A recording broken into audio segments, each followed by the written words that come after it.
My mom remarried a tycoon, and the reason was, honestly, quite absurd. My stepdad was surrounded and being attacked by thugs.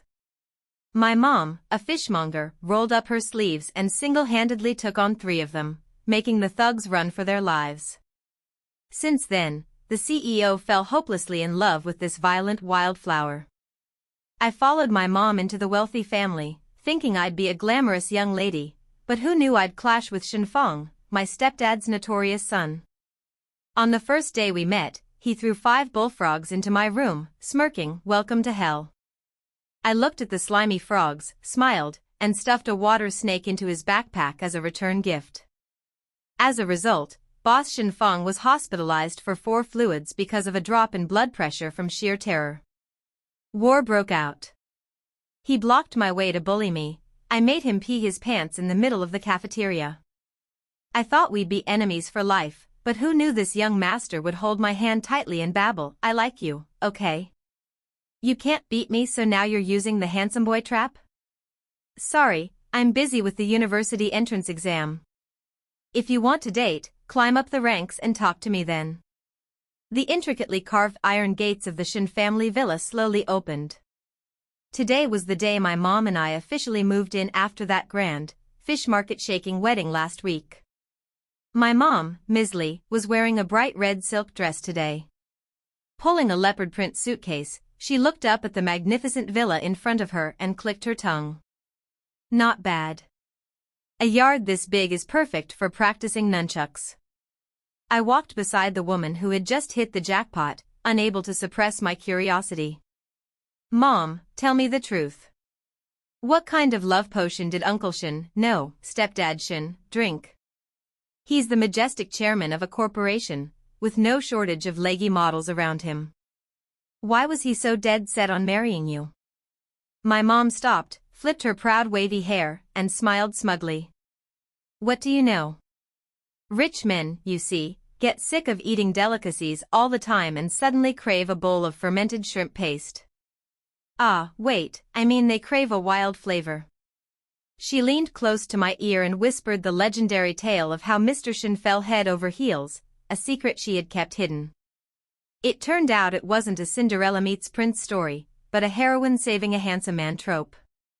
That day, Mr. Shen was set up by a group of thugs in a staged car crash extortion scheme. While Mr. Shen was still maintaining his composed businessman demeanor, about to take out his phone to call his lawyer, my mom happened to pass by. Seeing the injustice, her fish market gangster blood boiled. Without a word, she rolled up her sleeves and charged into the center of the encirclement. All by herself, she took on 3 burly thugs. She slammed the ringleader to the ground and kicked the second one flying. The third one was so scared he ran out of his shoes. When my mom dusted off her hands and turned around, my stepdad stood there frozen, his eyes shining like car headlights. My mom giggled. "Your stepdad said I was like a strong, proud, and vibrant wildflower amidst a forest of fake plastic flowers around him. So, he pursued me like crazy, planting himself at my fish stall every day, refusing to leave even when I chased him away." I shivered. It turned out Stepdad Shen really had hardcore tastes. The first dinner at the Shen family home. Contrary to the glamorous exterior, the atmosphere in the dining room was as cold as an ice cellar. The long dining table was filled with delicacies. Mr. Shen sat at the head, gazing at my mom so passionately it was as if his eyes were dripping honey. He kept putting food in her bowl, his voice sickeningly sweet. "Eat this, my dear. It's abalone, great for the skin. Moving today was hard on you." My mom gave a shy smile, a smile I swear I had never seen her use at the fish market. "Thank you, dear. You eat too." Sitting opposite me was Shenfeng, my stepdad's son. He was handsome, a sharp, arrogant kind of handsome, but his attitude was incredibly punchable. Shenfeng lounged in his chair, legs crossed, looking at his dad's affectionate display with undisguised contempt. "Shenfeng." Mr. Shen turned to his son, his voice stern but still maintaining a cheerful facade. "This is Aunt Lee. From now on, she is your legal mother." and this is Nanji, your younger sister. Be respectful and call her mom. Shinfeng smirked, dropping his silver chopsticks onto the table with a sharp clack. He didn't even look at his dad, shooting a cold, piercing glare straight at my mom. Mom? Are you kidding me, Dad? My mom died a long time ago. As for this fish-selling woman from the market, you can bring her home as a decoration, but don't even dream of making me call her mom. Mr. Shin slammed the table. Shinfeng. Watch your mouth. My mom quickly rubbed Mr. Shin's chest, her voice gentle as she intervened. Let it go, dear. He's still young and not used to it. We'll teach him slowly. Don't get angry and ruin your health. Thus, the newlyweds went back to feeding each other, ignoring us two brats who were glaring daggers at each other across the table. Shinfeng chuckled wickedly, his eyes sweeping over me from head to toe like he was looking at a speck of bacteria. And you? I heard your name is Nanji. Pretty name, but a tacky person. My dad is bewitched by your mom, which is why he brought you in, but don't flatter yourself into thinking this house welcomes you. Now that you've stepped in here, you'd better tuck your tail between your legs. Don't let your fishy stench ruin my family's belongings. The hot blood in my body rushed to my brain. Having lived at the fish market for so many years, what kind of people haven't I met? Wants to play the dominance game and intimidate me? I calmly picked up a piece of sweet and sour rib, put it in my mouth, chewed thoroughly, swallowed, and then looked up at him, expressionless. Don't worry. A fishy smell washes right off. But for your uneducated manners, even bathing in holy water wouldn't clean you up. Shinfeng's eyes darkened. The atmosphere at the dinner table was as taut as a bowstring. Suddenly, I felt a strong force hit my leg under the table. He kicked me. He stretched his long leg over, deliberately swiping hard against my shin. The force was meant to hurt me so badly that I would scream and lose my composure in front of everyone. If it were some weak, spoiled girl, she would have cried out. But sorry, I am the daughter of the fish market heroine.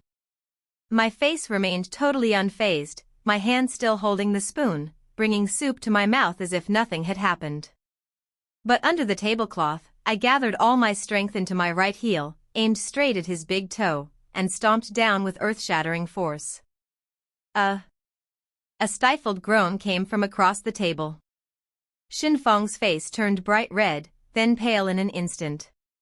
He glared at me, veins popping on his forehead, his hands gripping the edge of the table tightly so he wouldn't scream in pain. Mr. Shin looked up in surprise. What's wrong, son? Bit into a chili pepper? I smiled innocently and quickly answered for him, my eyes wide and blameless. He's probably just too emotional seeing our family reunited. Right, brother? Shinfeng pulled his foot back, breathing heavily. He ground his teeth and mouthed to me, you've got guts. I raised an eyebrow, mouthing back with a friendly smile, thanks. I grew up eating leopard guts. The dinner ended in a hypocritically warm atmosphere.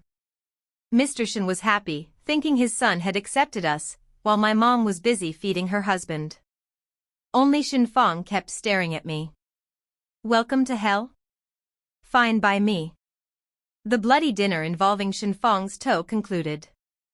I returned to my private room to unpack my luggage. The spacious room was carpeted with soft sheepskin. The bed was as big as a stage. Talk about moving up in the world. From now on, I wouldn't have to sleep alongside my mom's snoring anymore. While I was bent over hanging clothes in the closet, I suddenly heard a strange noise outside the door. Click. The bedroom door opened a crack, and a black cloth bag was thrown forcefully inside, rolling across the floor before stopping right at the foot of the bed. I raised an eyebrow. Before I could figure out what it was, the bag suddenly moved. It inflated, deflated, and rolled around. From inside came deep, croaking sounds that would make anyone's hair stand on end. I walked over and cautiously untied the string. Immediately, 5 dark, slippery shadows shot out, jumping all over the room.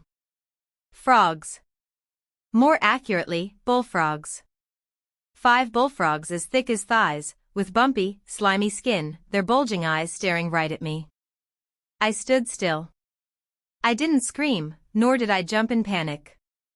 I heard stealthy footsteps out in the hallway, accompanied by suppressed giggles. It was definitely Shen Fong. He was waiting to hear me scream in terror and cry for my mom so he could run in and mock me.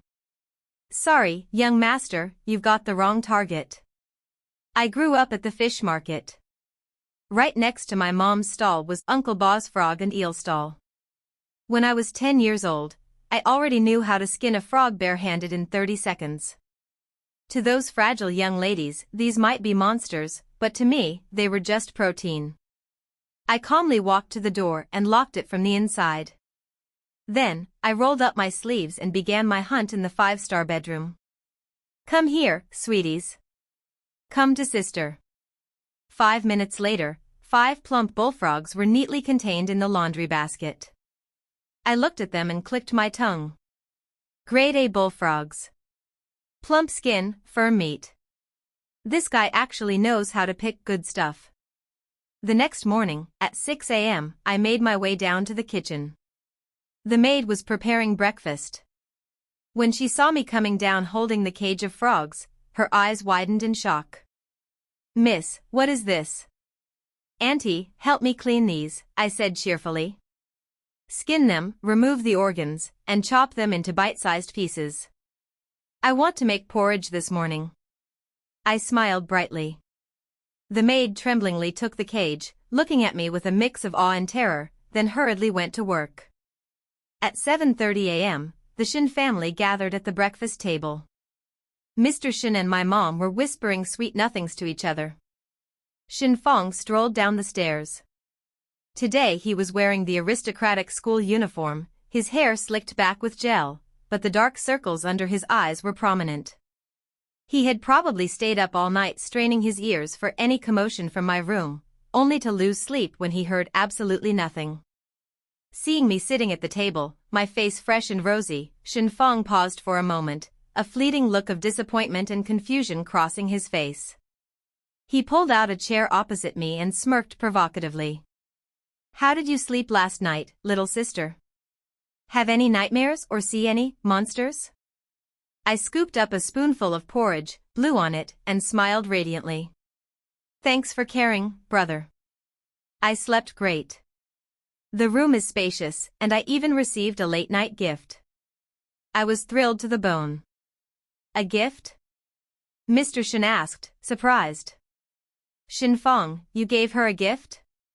Shen Fong snorted coldly, about to make a sarcastic remark, when the maid brought a large porcelain tureen and set it on the table. The rich, mouth-watering aroma of sticky rice, scallions, black pepper, and ginger wafted up in the steam. What kind of porridge smells this good? Mr. Shen inhaled deeply.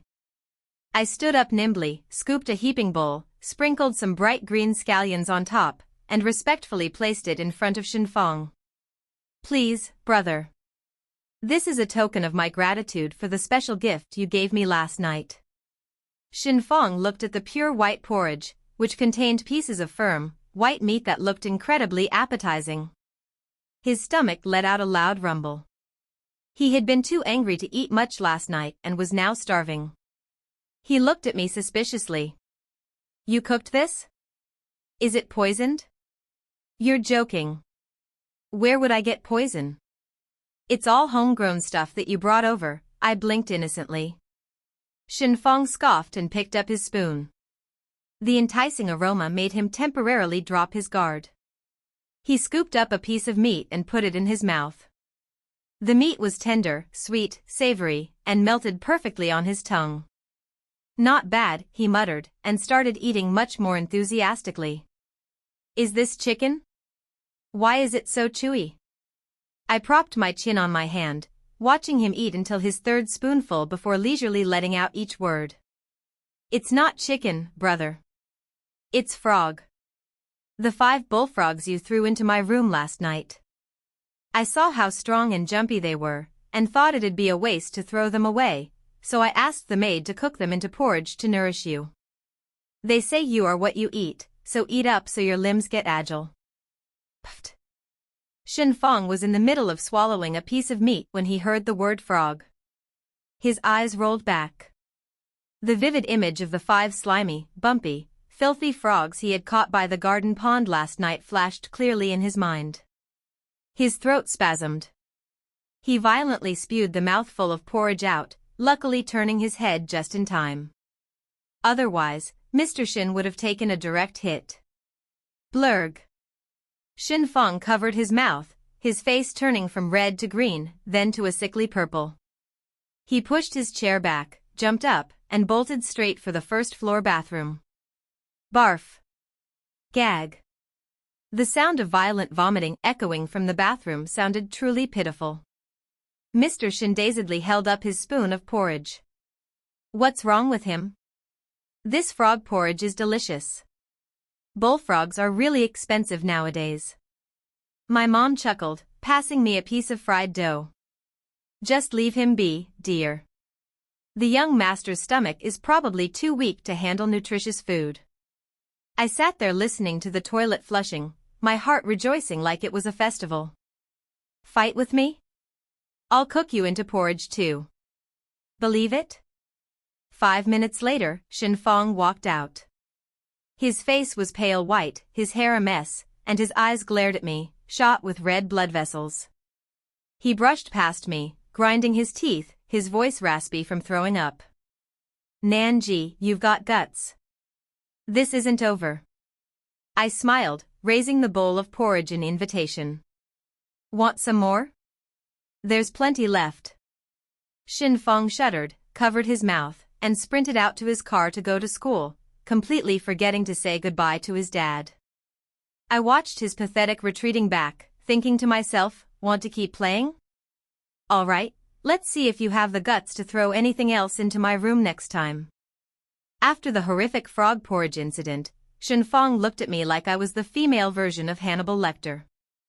Every morning, he went to school starving. At noon, he ate takeout. He absolutely refused to touch anything in our home's kitchen, not even filtered water. He was terrified I would add some other specialty to his meals, like grilled geckos or crispy fried bugs. However, his petty, vengeful nature hadn't changed. He was scared, sure, but he was still bitter. Today was PE class. After changing into my athletic uniform, I returned to my locker, only to find, alas, my sneakers had grown wings and flown away. Inside the gaping locker, there was only a bright yellow sticky note with provocative chicken scratch handwriting. If you want your shoes back, come to the basketball court and bow to your grandpa 3 times. Signed, Boss Shin. I held the note, the corner of my mouth twitching. Childish. Too childish. Are these the tactics of an elementary schooler? I didn't bother going to the basketball court. Instead, I took off my socks, rolled them up neatly, and leisurely walked barefoot out to the sports field. Back at my fish market, walking barefoot in the mud was a daily occurrence. This wooden gymnasium floor was spotlessly clean compared to the puddles of shrimp paste at Uncle Ba's stall. Shen Feng was standing in the middle of the basketball court, spinning a ball on his finger, his eyes darting around, waiting for a good show. He imagined a scene where I would be crying, tiptoeing gingerly, humiliated and ashamed. But no. I walked out with the aura of a queen strutting on a red carpet, even without shoes. I did my warm-up run, jumped high, and landed with a loud thud, acting completely unfazed like nothing had happened. Shen Feng froze. The basketball slipped from his hand and rolled away. He ran up to me, furious, and hissed, "Hey, don't you feel humiliated? A girl walking barefoot like a peasant." I kept doing my flexibility stretches and replied, "Haven't you heard the saying riding the waves barefoot? This is an organic style, close to nature. How could a spoiled rich kid wearing designer shoes like you understand its artistic value?" "You," Shen Feng choked on his words. He felt like his prank attempt had just punched a cotton ball. I looked at him and smiled amiably. "You can keep those shoes as a souvenir. I've been going to the fish market a lot lately, so the shoes are a bit heavy on the scent. Do try to endure the smell. Xinfang's face instantly turned green. He looked down at the backpack he was wearing, the very place he had hidden my shoes, feeling as though he were carrying a biological bomb. But I, Nanji, am someone who always repays a grudge. You hid my shoes? Then I'll gift you a new friend.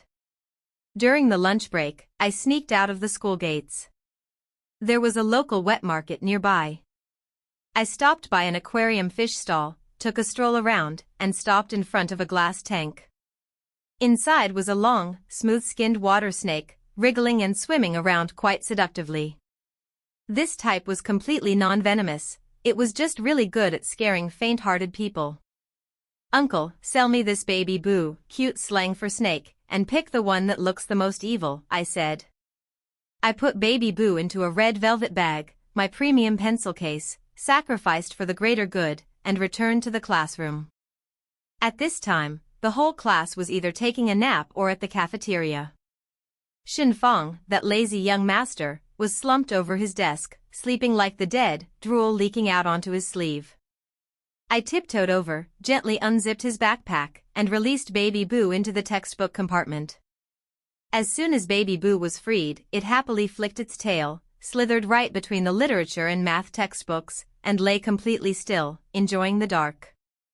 I zipped the bag back up, returned to my seat, and took out a book to read like a model student. Ring ring ring. The bell rang for the start of afternoon classes. Xinfang scrambled up, wiped his drool, his face grumpy with sleep. The first period was chemistry, taught by our homeroom teacher, who was notoriously the strictest in the school. Everyone, take out your books for a pop quiz, the teacher tapped his ruler on the desk. Xinfang sluggishly unzipped his backpack. The zizzip sound was music to my ears. He reached his hand into the bag, groping around for his chemistry book. Suddenly, his hand stopped. His eyebrows furrowed. He felt something cold, slippery, and incredibly soft and squishy, like jelly or a wet sausage. Curious, Xinfang grabbed the strange object and pulled it out. What the hell is this? Under the bright afternoon sunlight, Baby Boo woke up from its nap and stared blankly at its new master. It flicked its forked tongue and hissed twice, as if to say, "Hello, darling." Time seemed to freeze. The entire class fell dead silent, staring at the object in Xinfang's hand. A second later. Ah! A blood-curdling scream, reaching the vocal range of a dolphin, tore through the quiet atmosphere of the school. Xinfang flung the snake into the air like he had grabbed a burning coal. His eyes rolled back, showing only the whites. All the blood drained from his face, turning from white to green, then to a sickly purple. He tumbled backward, both he and his chair crashing heavily to the floor. That wasn't all. In his sheer panic, he started convulsing, his arms and legs flailing wildly like he was breakdancing on the floor. Snake! Snake! There's a snake! Help me! Mommy, help me! He shrieked tragically, snot and tears streaming down his face. The cool, badass image of the school boss vanished into thin air, leaving only an overgrown child in a state of absolute, pure terror. The whole class was in an uproar. The girls screamed and climbed onto their desks. The chemistry teacher dropped his glasses. The snake, having been thrown, landed on the class president's shoulder, slithered to the floor, and wriggled around looking for a place to hide. Xinfang saw the snake crawling toward him, let out a choked hiccup, his eyes rolled back, he foamed at the mouth, and passed out cold.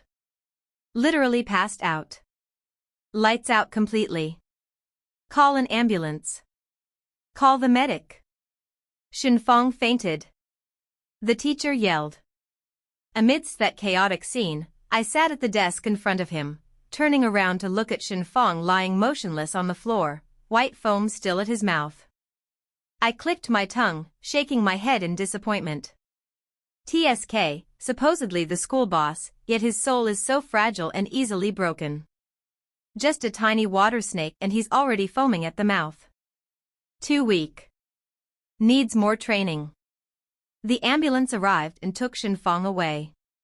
The doctor diagnosed him with a drop in blood pressure and cardiac arrhythmia due to severe psychological shock. That evening, I went to the hospital to visit him under my mom's orders. Shinfang was lying on the hospital bed, his face still pale, and drip in his arm. Seeing me walk in, he curled up, pulling the blanket up tightly, exposing only 2 eyes full of vigilance and fear. You get out. Don't come near me. Did you bring any creatures with you? I placed the fruit basket on the table, smiling gently like a filial little sister. Don't worry, brother. I came empty-handed. I heard you're afraid of snakes, so I'll learn from this experience for next time. Shinfang breathed a sigh of relief, but I leaned close to his ear and whispered an add-on sentence. Next time, I'll bring flying cockroaches. The ones as big as a big toe that buzz around. Would you like that? Beep. Beep. Beep. The heart rate monitor next to him suddenly blared loudly. Shinfang's heart rate spiked to 180. He glared, pointing his finger at my face, his mouth stammering incoherently, and then fainted. Part 2. I shrugged, leisurely peeling a mandarin orange and popping a slice into my mouth. Life in this house seemed pretty interesting after all. The next morning, the baby boo causes havoc in class incident left more serious consequences than I imagined, not for Shinfang, he just had a slight drop in blood pressure, but for both of us. As soon as Shinfang dragged his battered body from the hospital to school, we were immediately summoned to the disciplinarian's office. The disciplinarian, nicknamed Iron-Faced Hades, slammed his hands on the desk with a bang, spit flying everywhere. Chaos. Utter chaos. Bringing wild animals into the school and scaring a classmate into fainting. And you, Shinfang, a grown boy hiding a girl's shoes, losing all manly dignity. Both of you will write a 2,000-word reflection essay for me, and your community service punishment is scrubbing the third-floor toilets for a week. Stepping out of the office, Shinfang looked at me with daggers in his eyes. His face was still pale, and his limbs trembled slightly when he walked, the after-effects of the baby boo incident. But his mouth still functioned perfectly fine. Meng Nanji, are you satisfied now? Now we're both scrubbing toilets. You are a jinx. I shrugged, replying nonchalantly. So what if we scrub toilets? I scrub them all the time at home.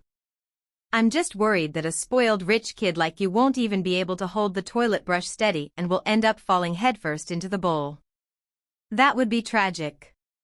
You, Shinfang choked on his anger, pointing his finger at my face. Fine, just you wait. If I don't get my revenge, my surname isn't Shin.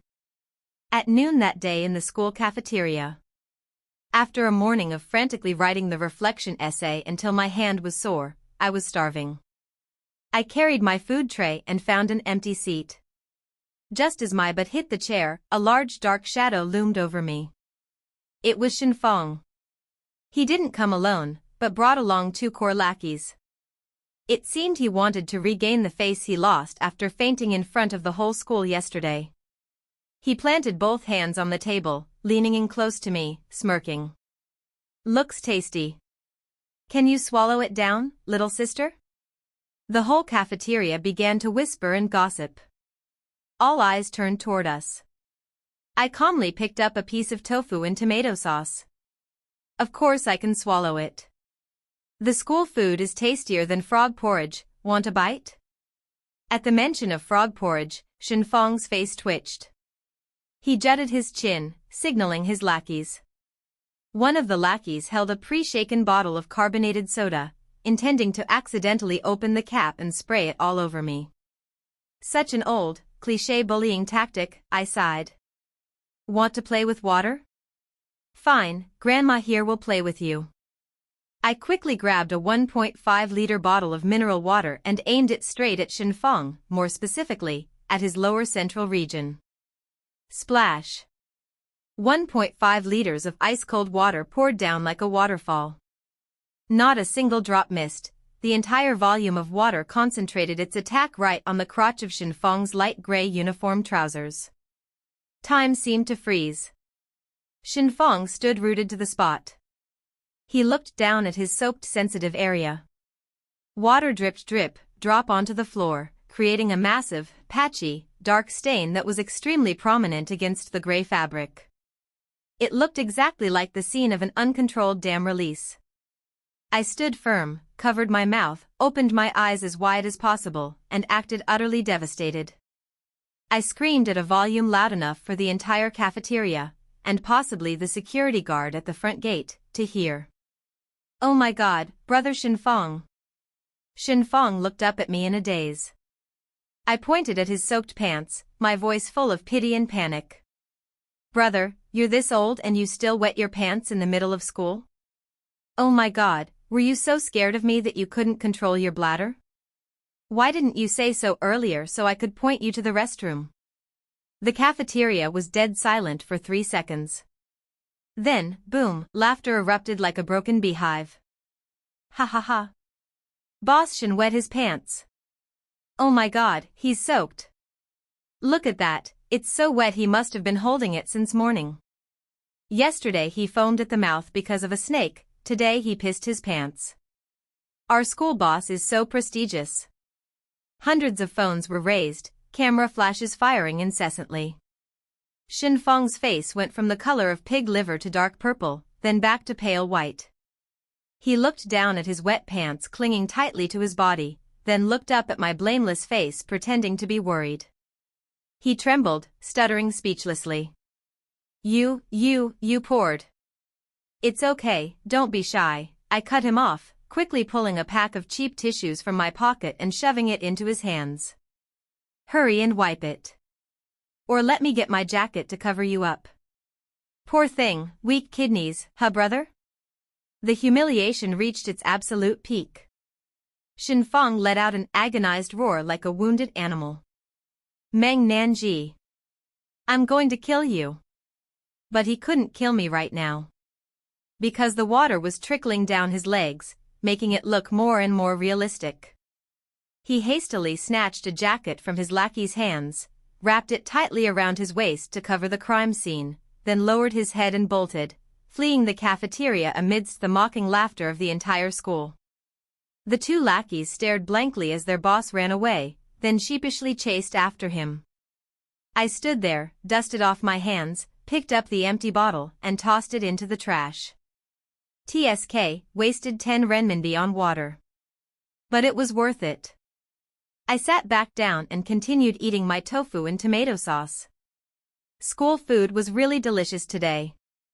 After the cafeteria dam release incident, Shinfeng vanished without a trace. I heard he took the afternoon off due to psychological issues, while I continued attending classes and going to my part-time job as usual. I wasn't like him. He had a billionaire dad backing him. If he was sad, he could skip school. If he was bored, he could travel. As for me, even though my mom married rich, I maintained my principle: mom's money is mom's, stepdad's money is stepdad's, and only the money I make myself is truly mine. At 10 p.m., I left the convenience store and trudged home. The shortcut leading to the villa area was quite deserted. The streetlights flickered on and off like in a horror movie. "Hey, little sister," a slurred voice rang out from the darkness. I stopped in my tracks and sighed. Here we go again. 3 men stepped out of the alleyway, their hair dyed a gaudy yellow, arms covered in tattoos, reeking of alcohol. These were my biological father's old creditors. That gambling addict ran up debts like crazy and fled, leaving my mom and me to shoulder the burden for years. Even though my mom had paid off almost all of it, these blood-sucking leeches still blocked my path occasionally to extort some pocket money. Old Meng's daughter has blossomed quite a bit lately, hasn't she? The ringleader snickered, stepping closer. I heard your mom married a tycoon? Must be nice. Your dad vanished without a trace. Now I'm out of spending money. Why don't you advance us some cash for drinks? I stepped back, my hand reaching into my bag, gripping my pepper spray tightly. I don't have money. My mom paid off both the principal and the interest to you guys. Don't push it. Oh, this little brat has guts today. Got a rich stepdad so you're acting all high and mighty? The ringleader lunged forward, aiming to grab my hair. Vroom. The roar of a high-displacement motorcycle engine tore through the night. A sleek black motorcycle sped toward us, braking violently, leaving skid marks right in front of us. The blinding headlights forced the three thugs to shield their eyes. The rider took off his helmet. His gelled hair was a bit messy, his handsome face exuding a murderous aura. It was Shinfong. He was wearing a black leather jacket and ripped jeans, looking very much like a bad boy street racer. Was he out for a joyride to vent his morning humiliation? Shinfong glanced at me, then looked at the three thugs and smirked. Well, well. Enemies on a narrow path. I go out for a breath of fresh air and still run into my unlucky little sister. What's wrong? Causing trouble again? I glared at him. None of your business. Get lost. Seeing Shinfong dressed expensively and riding a fancy bike, the ringleader got greedy. Hey, you little punk, wanna play the hero saving the beauty? If you know what's good for you, leave the bike and your wallet, then scram. Otherwise, I'll beat you into pulp. Shinfong had been irritated all day after being laughed at by the entire school. He was looking for a place to vent his anger. Hearing the provocation, his eyes lit up like headlights. He put down his kickstand, leisurely stepped off the bike, and cracked his knuckles. Beat me to a pulp? Right now, I actually just want to eat some punches. Bring it on if you've got the guts. The three thugs charged at him simultaneously. I had thought Shinfong was just a spoiled brat, only good at running his mouth. Who knew he was actually pretty decent at fighting? He dodged a punch from the ringleader and threw a fairly professional uppercut right into the second guy's face. But the opponents had three people, they were professional gangsters, and they brought clubs. Only a moment later, Shinfong started losing ground. He took a brutal club strike to the back and stumbled to the ground. Watch out! I screamed. Shinfong was pinned to the ground by two guys, getting punched relentlessly. His million-dollar handsome face was about to be disfigured. Even though he was obnoxious, he was getting beaten up because of me. I couldn't just stand and watch. I looked around, grabbed a broken brick by the roadside, and my inner crazy blood flared up. My mom once taught me, when a girl fights with a strength disadvantage, she has to use strategy and aim for the critical spots. I charged forward. Smash! I slammed the brick straight into the thug's back. The thug spun around in agonizing pain and roared. You bitch! He let go of Shinfong and lunged toward me. Shinfong took the opportunity to jump up. He grabbed the thug's leg and yanked hard, making the guy fall flat on his face. Then, Shinfong jumped on him, punching him repeatedly in the face. I wasn't to be trifled with either. I used my heavy handbag, stuffed full of thick reference books, and whipped it furiously at the face of the remaining guy who was trying to sneak attack Shinfong. A chaotic melee ensued. Curses, the sound of impacts, and heavy panting echoed in the empty alley. Two high school students, one school boss and one fishmonger's daughter, were brawling with three seasoned thugs. We were battered, our clothes covered in dirt and mud, our hair disheveled. Finally, seeing how stubbornly we fought and afraid that nearby residents would hear the commotion and call the police, the three thugs hurled a few curses and ran away holding their heads. Remember my face. I'll be back next time. 15 minutes later, on the steps of a 24-hour convenience store. Shinfong and I sat on the ground, each holding a cold bottle of mineral water to our faces. Shinfong looked the most tragic, the corner of his mouth was bleeding, and one of his eyes was starting to swell shut, turning dark purple. His premium leather jacket had a ripped patch on the shoulder. I was a bit better off, only suffering some scrapes on my arms and knees, though my hair was a messy bird's nest. Shinfong hissed in pain when he touched his wound and turned to glare at me. Damn it, you really are a jinx. I run into you on the street, and it instantly leads to bloodshed. I threw him a pack of Band-Aids I had just bought from the store. Who asked you to stick your nose into other people's business? If you had just ridden straight past, no one would have touched you. Xinfeng tore open a Band-Aid and clumsily stuck it on his forehead. My dad taught me that the men of the Shin family cannot stand by and watch someone die without saving them. Besides, looking at your pale face just now, it was so pitiful. I paused. Pitiful? Me? I laughed out loud, taking a sip of water. Thanks, anyway. Your fighting just now wasn't bad. You're not quite as useless as I thought. Xinfeng tilted his chin up proudly, even though his swollen face made him look ridiculous. Of course. I'm a black belt in Taekwondo. They just played dirty today using weapons. If it were barehanded, I could take on 10 of them. He glanced at me and shuddered. You're pretty terrifying yourself. Smashing a brick into someone without batting an eye. You really are Aunt Lee's daughter. The violence is genetic. I'm flattered. I dusted off my hands, tossing the imaginary brick away. Living in my circumstances, if I didn't know how to fight, I would have been swallowed alive a long time ago. The space fell silent, leaving only the distant sound of traffic and chirping crickets. For the first time since we met, we sat next to each other without arguing, setting traps, or playing pranks. The feeling of fighting back-to-back just now created a strange bond, like a comradeship between two survivors of a war.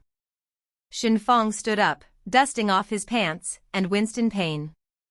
Let's go home. If my dad sees this face, he'll probably shave my head. He put on his helmet and tossed me a spare one hanging from the bike. Get on, I'll give you a ride. With your short legs, you'll be walking until tomorrow morning to get home. I caught the helmet, hesitated for a second, and then climbed onto the back of his bike. The motorcycle roared and shot into the night. The night wind blew strongly. I looked at Xinfeng's broad back shielding me from the wind. Even though he was an obnoxious, childish troublemaker, at least he wasn't a coward. Hey, Xinfeng! I yelled over the roaring wind. What? He yelled back. When we get home, I'll put some ointment on you. It's my mom's homemade secret remedy. Apply it and the swelling goes down instantly. Consider it payment for your motorcycle taxi service. Xinfeng didn't reply, but through the rearview mirror, I saw his swollen mouth seemingly twitch into a faint smile. Just remember to be gentle. If it hurts, I'm throwing you off the bike. The next morning, Mr. Shin and my mom had packed their bags and left for a supplementary honeymoon in the Maldives at the crack of dawn. The massive villa now only housed me, the maid, and the young master who was hiding out in his room. It was already 10 a.m., and Xinfeng still hadn't come down. Normally, at this hour, he'd be up gelling his hair, spraying cologne, and strutting around for the world to see. I remembered his swollen face and battered state from last night. Could he have suffered a concussion and be bedridden? Thinking of our comradeship last night, I decided to be a good person for once. I went upstairs and knocked on his door. Getting no answer, I pushed the door open and walked in. The room was twice the size of mine, plastered with motorcycle posters, but as messy as a high-class pigsty. On the king-size bed, a giant lump of blankets was curled up, shivering violently. I approached and pulled back the edge of the blanket. Xinfeng lay curled up, his handsome, albeit swollen face flushed red like a boiled shrimp. He was panting, sweating profusely. I reached out and touched his forehead, it was burning hot. Damn it. A fever this high must be from enduring the wind and cold last night, his wounds getting infected, combined with the lingering psychological shock of wetting his pants yesterday afternoon. A spoiled brat truly is a spoiled brat, his immune system was too weak. I shook his shoulder. Xinfeng, get up. Let's go to the hospital. Xinfeng cracked his eyes open, looking at me sluggishly, his voice a raspy whisper. No. No hospital. The smell of disinfectant is gross. He swatted my hand away, pulled the blanket over his head, and mumbled like a child throwing a tantrum. "Leave me alone, let me die. If I die, you'll be happy. You'll take all my family's inheritance." I put my hands on my hips and clicked my tongue. Half dead from illness and still worried about losing his inheritance.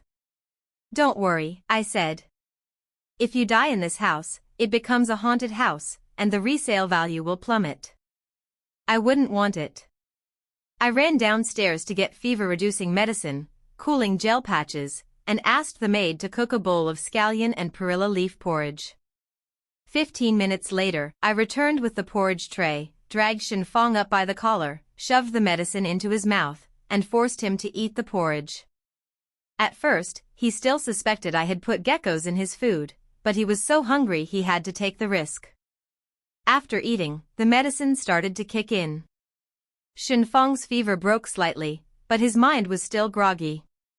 He lay back on the pillows, his sluggish eyes staring at me as I cleared the dishes. Suddenly, he reached out and grabbed my wrist tightly. His hand was burning hot, his grip firm as if he was afraid I would run away.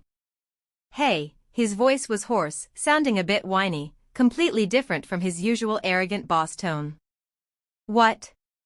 Need to use the bathroom?" I asked. Shin Fong shook his head. He looked at me, his eyes glassy and teary from the fever, and whispered, "Meng Nanji, don't release any more snakes, okay? I'm really terrified of snakes, scared my pants off." I chuckled. "Good to know you're scared. Are you going to bully me next time?" He shook his head vigorously. "I wouldn't dare. I'm scared of you. You're a she-devil. Good that you know your place." I tried to pull my hand back, but Shin Fong didn't let go. He pulled my hand closer, pressing it against his burning cheek. He closed his eyes and said something that made me freeze. "But, as scared as I am of snakes, I was 10 times more scared of you getting beaten up by those thugs. When I saw you charging in with that brick, my heart jumped out of my chest." My heart skipped a beat. What the hell is this crazy guy saying? Shin Fong opened his eyes, looking straight at me, and smiled a goofy grin. "Definitely delirious. Let's call it a truce, okay? I surrender. I'm so tired, no more fighting." He patted the back of my hand and loudly declared, "From now on, you are my little sister, someone under the protection of this Shin Fong. Besides me, if anyone dares to bully you, I'll beat them to death. Understand?" I was stunned. So he was recruiting a lackey. He considered me a subordinate needing his protection after seeing me smash someone with a brick. This gangster boss mindset was truly beyond saving. "All right, boss," I sighed, playing along to make him happy. "Go to sleep. Yeah, remember, you're my person now."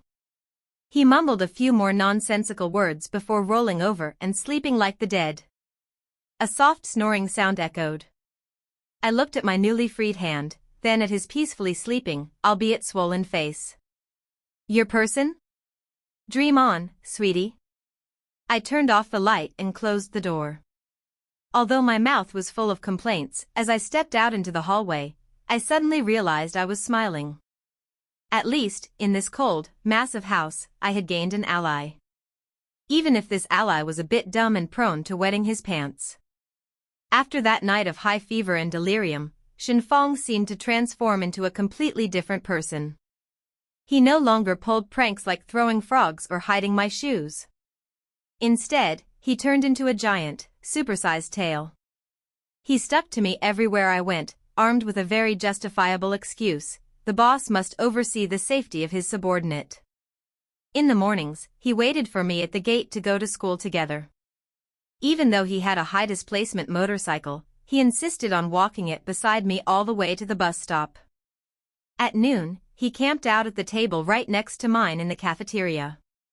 At night, he rode his bike to the convenience store where I worked part-time, sitting stubbornly with a single bottle of mineral water from 6 p.m. to 10 p.m., just to watch me ring up customers. Initially, I found it annoying and considered releasing another snake to scare him off. But seeing his arrogant, solitary figure huddled in the corner of the convenience store, sneaking glances at me and pretending to look away when our eyes met, I couldn't help but find it funny. He was like a fierce Tibetan mastiff that, once it acknowledged its owner, became foolishly loyal. One Friday afternoon, right after school, I stayed late for classroom cleaning duty. The hallway was deserted. As I carried my bag toward the stairs, a boy from the next class, wearing glasses and looking quite nerdy, suddenly blocked my path. His face flushed red as he held out a pastel pink envelope. Meng Nan Ji. I've liked you for a long time. Please be my girlfriend. I froze. This was the first time I had been confessed to at this elite school. To be honest, I was a little flustered. Before I could even open my mouth to reject him, because I was buried in studies and had no time for romance, a large hand reached out and snatched the letter right out of his grip. Scrunch. The letter was crumpled into a ball in a split second.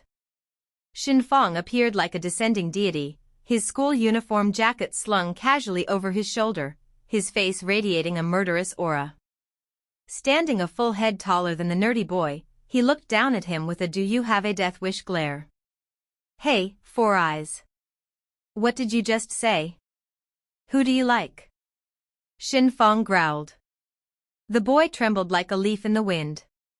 Boss Xin, I just. Xin Fang smirked, getting right up in the boy's face. Do you have a villa? Do you have a supercar to chauffeur her around? Do you dare catch snakes with your bare hands? Do you dare smash thugs with a brick to protect her? The boy dazedly shook his head. If you don't, then get lost. She is my person. A weakling like you can barely protect yourself, let alone anyone else. Terrified out of his wits, the boy grabbed his backpack and bolted, completely forgetting to retrieve his love letter. I stood leaning against the wall with my arms crossed, watching the whole drama unfold. I clicked my tongue. Hey, young Master Xin, aren't you overstepping a bit? Someone confesses to me, what does that have to do with you driving them away? Xin Fang whipped around, his face still fuming with jealousy, even though he wouldn't admit it. He stepped forward, backing me into the corner of the wall. Is this the legendary Cabotin pose? How does it not have to do with me? He exhaled, the minty scent of his chewing gum brushing against my face. I told you, you're my subordinate. I won't allow you to mess around with these random losers. Then who should I date? You. I blurted out sarcastically, intending to tease him. Who knew Xin Fang wouldn't deny it? He fell silent, his ears turning completely red. He looked straight into my eyes, his gaze losing its usual playful mockery and becoming unusually serious. Yeah, he said firmly. Date me. My heart skipped a beat.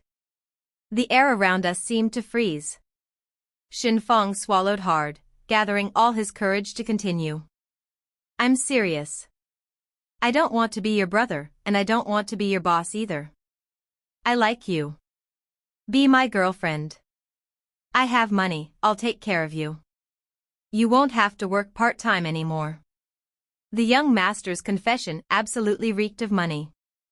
I looked at his handsome face, waiting for my answer. Did my heart flutter? Yes. When he threw himself into a fight with thugs for me. When he secretly left a carton of milk in my desk every morning. When he sat and waited for me until late at night. Even my iron heart knew how to tremble. But my rationality was stronger. I knew Xin Fang. He was a rich kid whose passions burned fast and faded quickly. He liked me now because I was strange and prickly. But what about the future? I was the fishmonger's daughter. To change my life, I had to study until my skin peeled and my scales fell off. He was born at the finish line. He could slack off his whole life and still live comfortably. If I fell in love with him now, I would drown in his protection.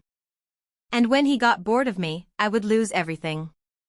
I took a deep breath, looking up at him with the coldest eyes I could muster. Xin Fang? Yeah? His eyes lit up with hope. What did you score on last month's mock exam? Shinfeng froze. He stammered, Why ask that? Probably around 300. 300 points. I gave a faint smile. And me? My goal is 650 points to get into Beijing University. Do you know what the distance is between 300 and 650? What is it? It's two different worlds. I pushed his arm away and stepped aside. Shinfeng, listen to me carefully.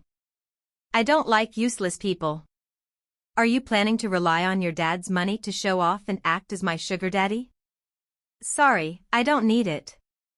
What I need is a man who can stand at the peak with me, not a spoiled rich kid who only knows how to throw frogs and wet his pants. Shinfeng's face went completely pale. My words were like daggers stabbing straight into his pride. Are you calling me stupid?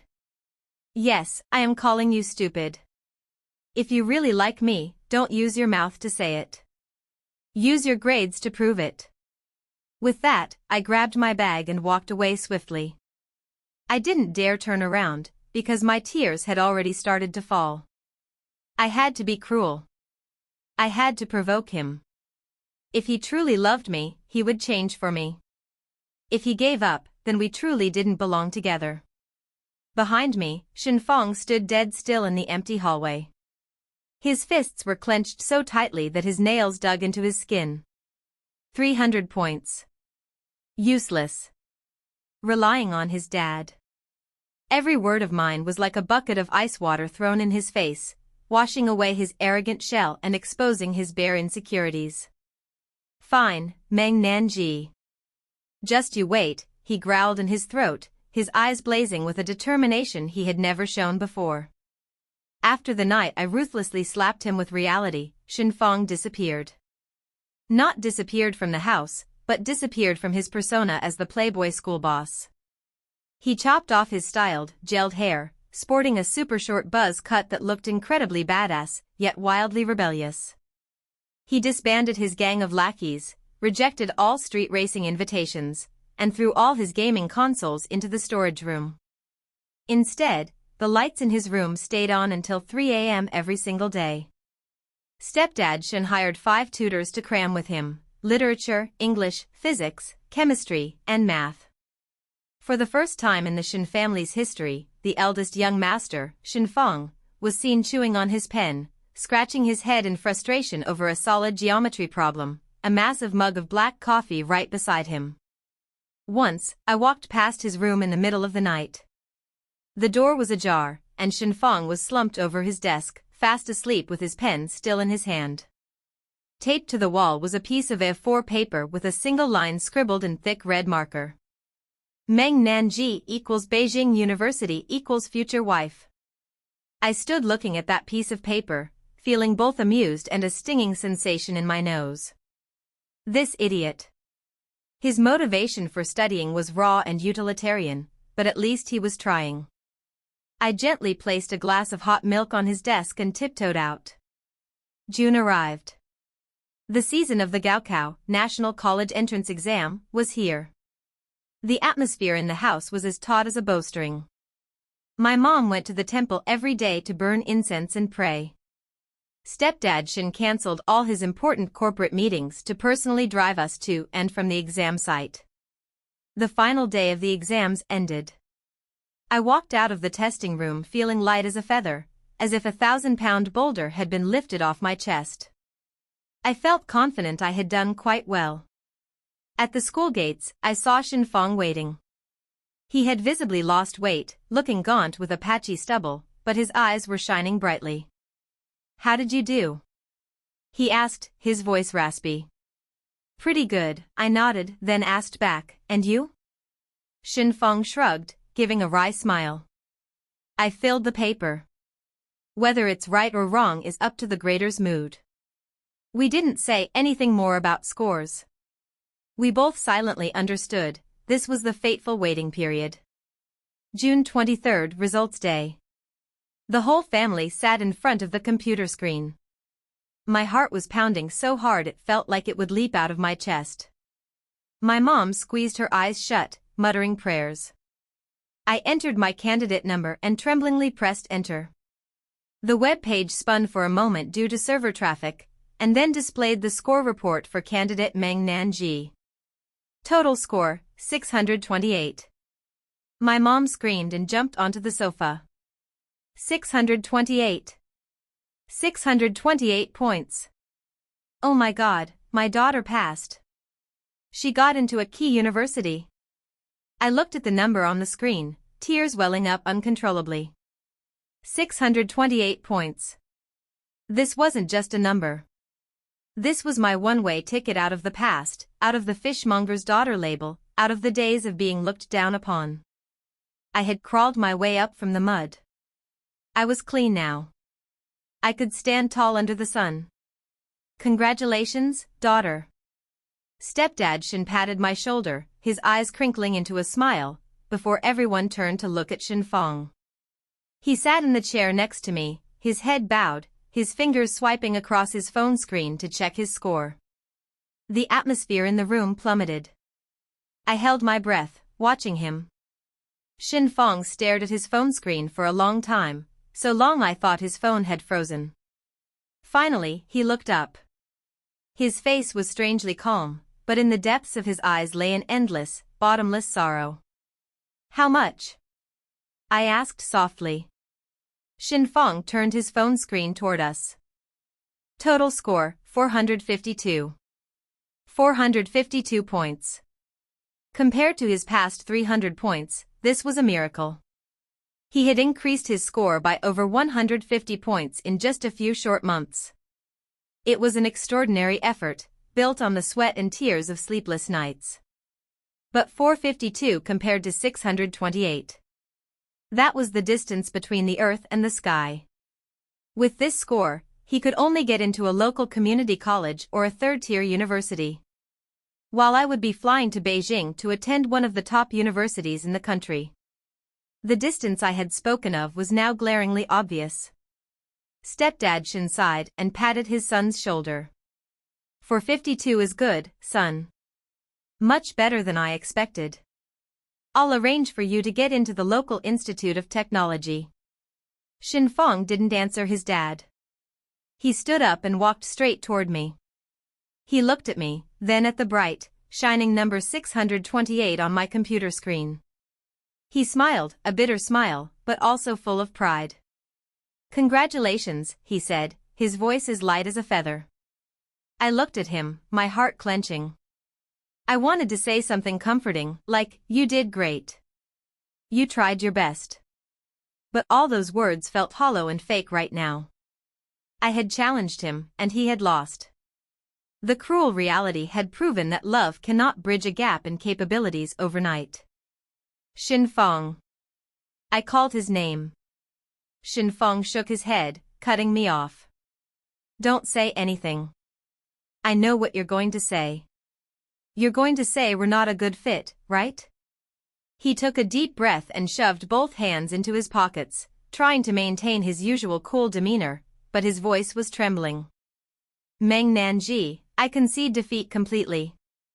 You were right. The current me isn't qualified to stand beside you. I can't force you to lower yourself to wait for me.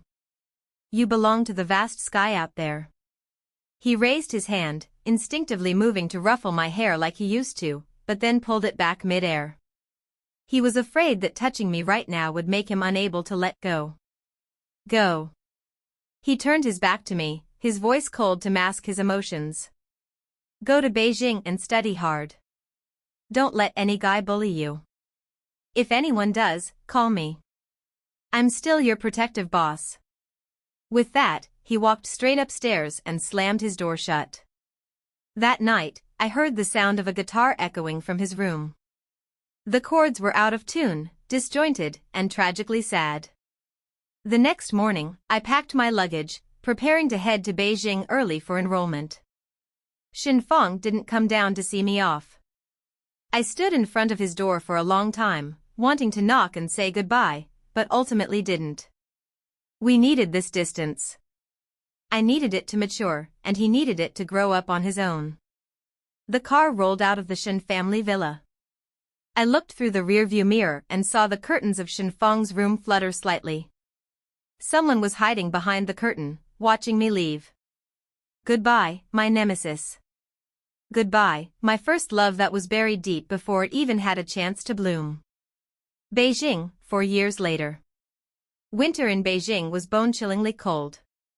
The wind howled through the skyscrapers, carrying white snowflakes that blanketed the streets.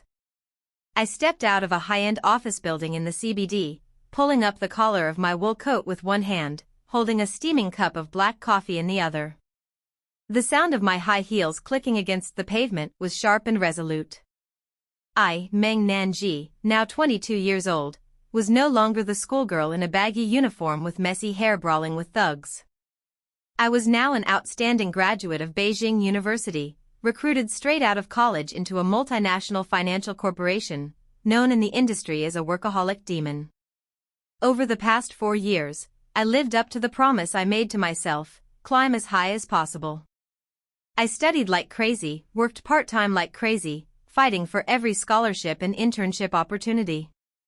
I used busyness to fill the void in my heart and to forget a certain someone. For 4 years, Shenfeng and I never met, never called, never texted. We were still friends on WeChat, but our chat history stopped at the last message he sent the day I boarded the plane. Have a safe flight. Don't embarrass your brother. I didn't reply. He didn't text again. This silence was like an unspoken pact. I needed to fly high, and he needed time to catch up. If we contacted each other, the longing would drag us both down. But I still got news about him through my mom.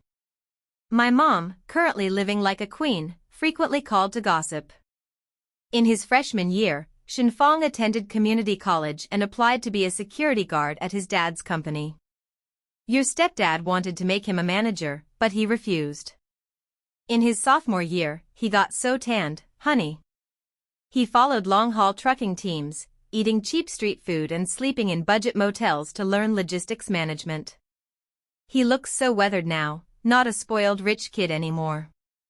In his junior year, he took over a small, failing branch. He completely overhauled the staff, working day and night.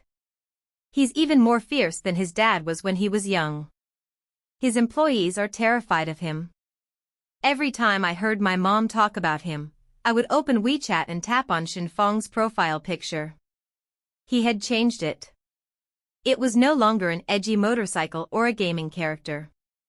His profile picture was now a photo taken from behind, a man in a white dress shirt sitting at a desk working late into the night, next to a window overlooking the city lights. Those shoulders were broader now. That back was sturdier. In Beijing, I had suitors. They were brilliant upperclassmen, polite colleagues, and wealthy young masters. They invited me to French restaurants, gave me roses, and whispered sweet nothings. But every time I sat across from them, I felt nothing but boredom. I missed that piping hot bowl of minced meat porridge from the past. I missed the stupid look on someone's face when he was scared by a snake.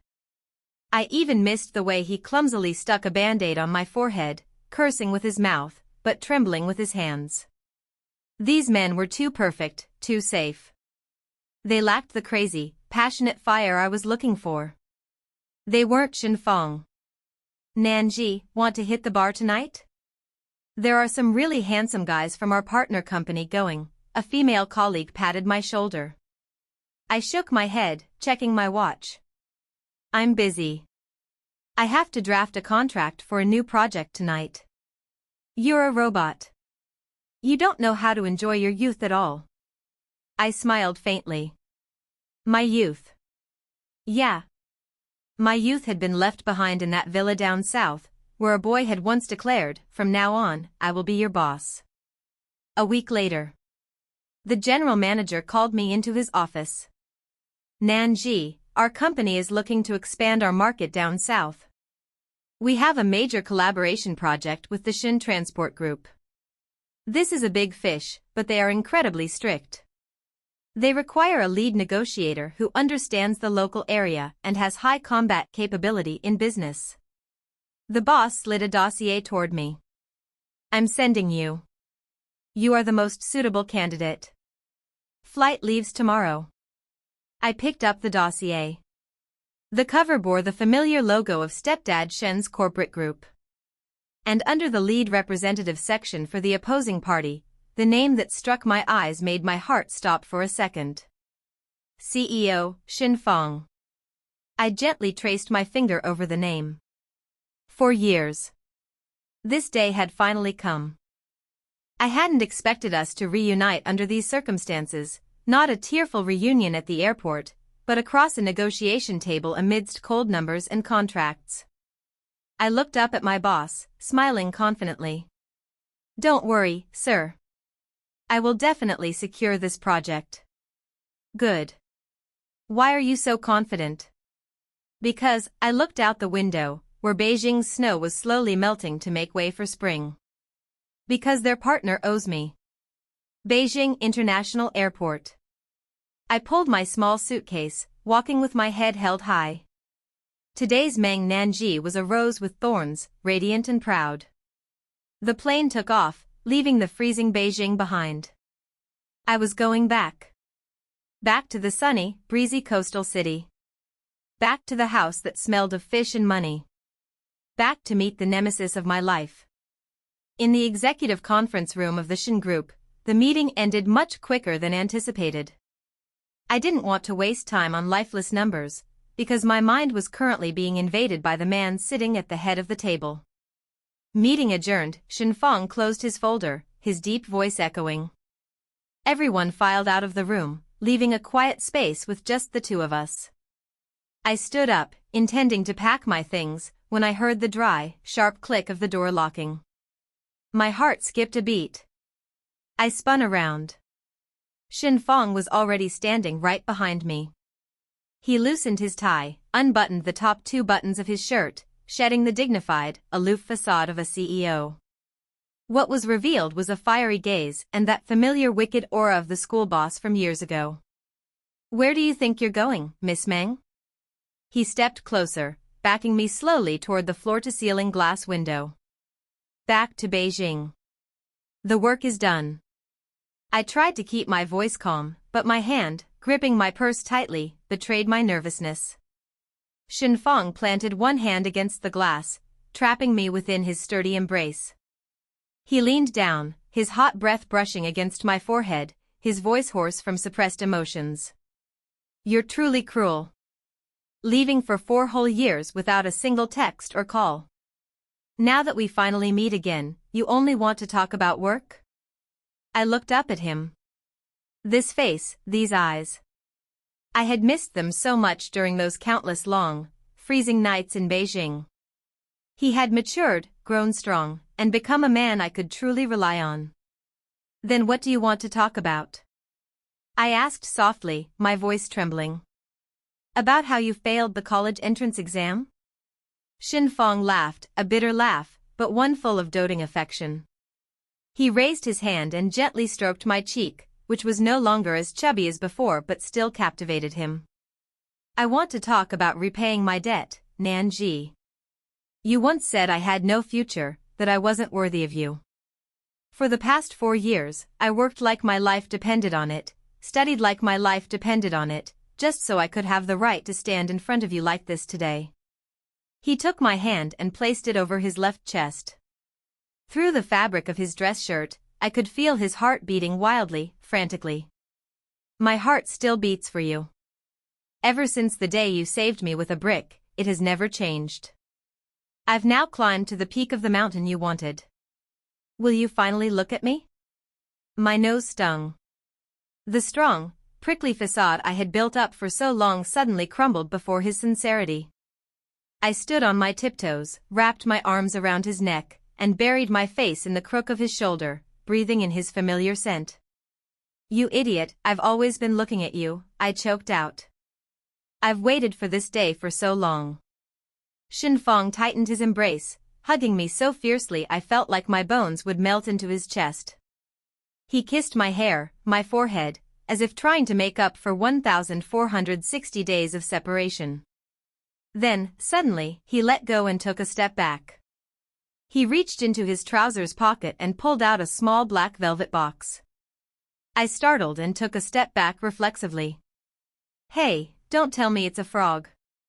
If you release any creature right now, I'll beat you up. Xinfang laughed out loud, looking at me with eyes sparkling with amusement. Are you still traumatized? Don't worry, it's not a frog and it's not a snake this time. He opened the lid. Under the brilliant sunlight streaming through the glass window, a simple yet exquisite diamond ring sparkled brightly. I was stunned. Xinfang didn't kneel. He stood tall, looking deep into my eyes, and declared boldly, just like how he used to claim dominance at school back in the day. Meng Nanji. In the past, I was an immature brat who used frogs to scare you. I was wrong. Today, I'm using this to tie you down. I won't promise to make you a queen who sits idly enjoying luxury, because I know your nature loves freedom and soaring high. But I promise that whatever you want to do, wherever you want to go, I will be the one clearing the path for you, the one standing behind you holding a brick to protect you. He held the ring, his voice dropping low, meltingly gentle.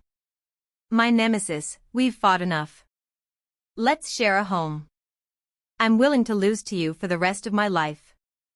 Tears of happiness rolled down my cheeks. This was truly Xinfang.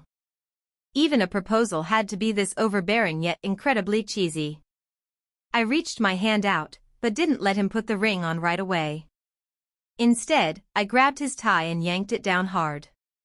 Xinfang bowed his head from the force. I stood on my toes and planted a deep, sweet kiss on his lips. All right, I agree to take you in, I smiled through my tears. But I'm warning you, I'm still very fierce. You better watch yourself. Xinfang smiled radiantly, slipping the ring onto my ring finger. A perfect fit. Fierce is good. I've grown immune to medicine, only you can cure me. Our wedding took place on a beautiful, sunny autumn day. Rather than holding it in a luxurious hotel, we chose to host it right in the courtyard of our old high school, the place that witnessed our mischievous pranks and our blossoming love. Stepdad Shen and my mom sat in the front row, grinning from ear to ear. When the MC asked, "Does the groom have any vows he wants to say to the bride?" Xinfang took the microphone, looked at me with a completely serious face, and declared loudly. I do. Wifey, I love you. But I swear before all our old teachers and friends, from now on, if you ever sneak a snake into my backpack again. I'm telling Mom. The entire venue burst into laughter, clapping uproariously. I glared at him, but my hand gripped his tightly, refusing to let go. Under the shade of the old camphor tree, Xinfang leaned down and kissed me. The kiss carried the sweetness of youth, of maturity, and of an affirmed, lasting happiness. The war between the school boss and the gangster little sister had come to an end, but the life of the newlyweds, filled with laughter and hilarious banter, was just beginning. The end.